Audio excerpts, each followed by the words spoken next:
আল্লাহর স্মরণই শান্তি, এটাই সত্যিকারের সুখ। তাই সবসময় তার স্মরণে থাকো। যে নিজের ভুল বুঝতে পারে সে সত্যিকারের সফল, কারণ সে ফিরে আসে সঠিক পথে। অহংকার মানুষকে ধ্বংস করে, আর বিনয় মানুষকে উন্নত করে। তাই সবসময় বিনয় হও, আল্লাহ সম্মান দেন। গোপনে ভালো কাজ করো, কারণ সেটাই সবচেয়ে মূল্যবান। আল্লাহ তা দেখেন আর পুরস্কৃত করেন। যে আল্লাহকে ভালোবাসে সে কখনো পথ হারায় না, কারণ আল্লাহই তার সঠিক পথ প্রদর্শক। তবা করতে দেরি করো না, কারণ জীবন অনিশ্চিত। আজই হতে পারে শেষ সুযোগ।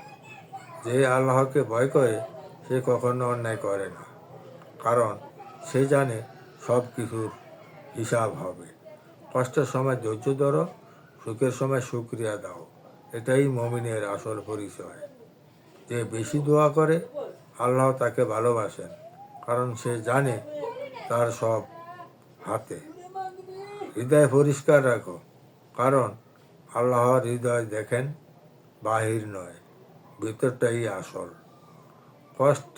কষ্টকে ভয় পেও না, কারণ এতে রহমত আছে। আল্লাহ তোমাকে শক্ত করেছেন,